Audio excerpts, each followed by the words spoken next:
Assalamualaikum warahmatullahi wabarakatuh. Perkenalkan kami dari kelompok 6 dan dengan saya sendiri Konstantina Pireluron dan 6 teman saya lainnya. Di sini kami membawakan materi tentang risiko operasional mata kuliah manajemen risiko di Universitas Pamulang. Selanjutnya kita akan melihat penjelasan lanjutan berkaitan dengan risiko operasional.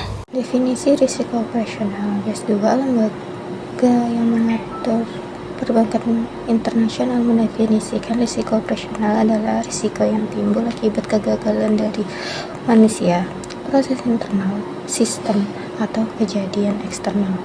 Umumnya, risiko operasional terkait dengan sejumlah masalah yang berasal dari kegagalan suatu proses atau prosedur. Selanjutnya, pentingnya risiko operasional. Pertama, ada meminimalisir terjadi posisi rugi yang disebabkan oleh proses atau kejadian bersifat operasional. Kedua, melindungi reputasi bank, bisa juga perusahaan. Ketiga, meningkatkan kepercayaan nasabah atau pelanggan dengan memberikan layanan yang baik. Terakhir, meningkatkan nilai saham atau shareholder value. Saya akan menjelaskan kategori resiko operasional, yaitu resiko SDM. Satu, mencakup hal-hal seperti kecelakaan kerja, karyawan ceroboh, atau tidak memiliki keterampilan yang tepat, seperti kehilangan staf kunci atau tidak memiliki rencana ketika orang-orang penting berpergian. Yang kedua, resiko proses, yaitu berkaitan dengan kegagalan prosedur internal organisasi, seperti kurang lengkapnya dokumentasi atau dokumentasi salah, kesalahan transaksi, pengawasan yang kurang memadai, dan pelaporan yang kurang memadai. Yang ketiga, yaitu resiko sistem. Terkait dengan sistem dan pengaturan komputer perusahaan, ini mencakup hal-hal seperti kerusakan sistem, pencurian data, serangan peretas, atau gangguan perangkat lunak. Yang keempat, yaitu resiko eksternal. Kejadian bersumber dari luar organisasi dan di luar pengendalian organisasi. Kejadian semacam ini biasanya jarang terjadi, tetapi dampak yang cukup besar. Beberapa contohnya yaitu perampokan, serangan teroris, dan bencana alam. Sekian, terima kasih. Saya akan menjelaskan tentang pengukuran risiko operasional. Untuk bisa mengelolanya, kita perlu mengukur besar kecilnya risiko tersebut. Nah, pada saat ini pengukuran risiko operasional dilakukan dengan menggunakan dua kualifikasi utama. Nah, yang pertama adalah frekuensi atau probabilitas terjadinya risiko, yaitu seberapa sering risiko itu mungkin akan terjadi. Karena semakin sering terjadi, berarti risikonya semakin tinggi. Yang kedua adalah tingkat keseriusan atau dampak kerugian yang ditimbulkan apabila risiko tersebut terjadi. Jadi, walaupun suatu risiko jarang terjadi, kalau dampaknya besar, tetap perlu diperhatikan. Nah, setelah menilai frekuensi dan dampaknya, kita kemudian menempatkan risiko tersebut pada tingkatannya. Bisa rendah, bisa sedang, atau bisa tinggi. Karena semakin tinggi risiko yang mungkin terjadi, biasanya semakin tinggi pula return atau hasil yang diharapkan. Ini berdasarkan asumsi bahwa risiko dan return bergerak secara linear. Jadi, secara sederhana, pengukuran risiko operasional dilakukan dengan melihat dua hal ini, yaitu seberapa sering risiko itu terjadi dan seberapa besar dampaknya. Nah, dengan memahami dua aspek ini, kita bisa menentukan level risiko dan mengambil keputusan yang lebih tepat. Melanjutkan materi sebelumnya. Di sini saya membahas tentang perubahan karakteristik risiko operasional.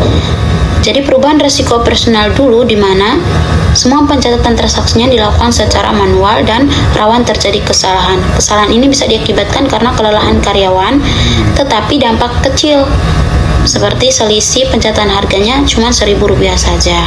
Namun yang terjadi zaman sekarang atau zaman kini, sistem komputer yang menggantikan pencatatan manual itu dan menurunkan frekuensi kesalahan.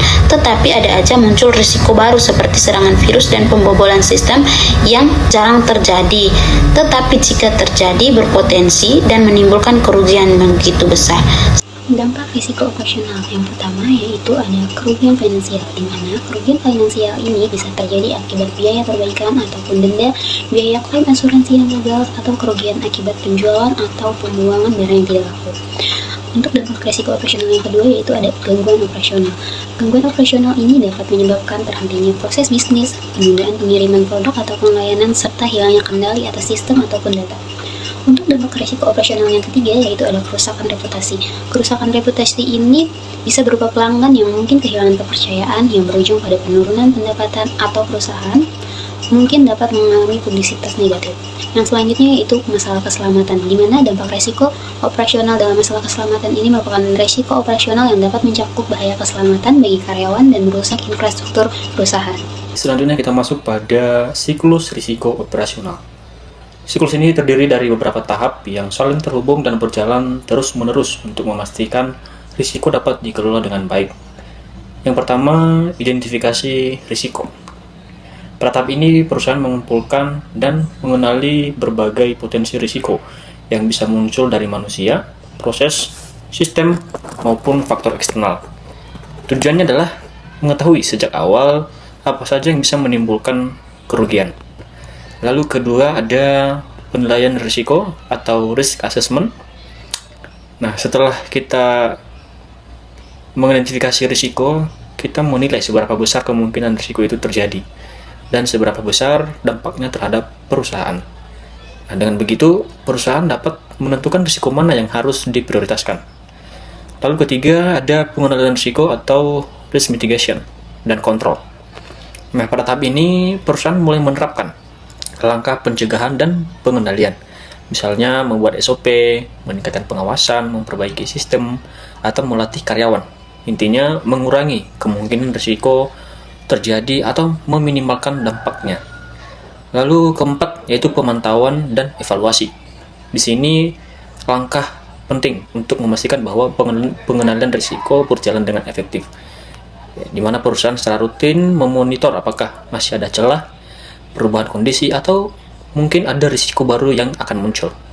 Lalu terakhir, pelaporan dan peningkatan berkelanjutan. Nah, semua temuan dan hasil pemantauan dilaporkan dengan tujuan agar perusahaan bisa terus memperbaiki proses, sistem, dan juga kontrol yang ada. Nah, siklus ini terus berjalan secara berulang agar manajemen risiko semakin matang dari waktu ke waktu. Jadi, secara keseluruhan, siklus risiko operasional membantu perusahaan menjaga stabilitas, mengurangi kerugian, dan meningkatkan kepercayaan pihak internal maupun eksternal. Itulah materi-materi seputaran tentang resiko operasional yang telah kami bawakan dan kami berikan materinya. Kurang dan lebihnya mohon maaf. Semoga materi ini dapat berguna dan bermanfaat bagi kita semua. Assalamualaikum warahmatullahi wabarakatuh. Terima kasih.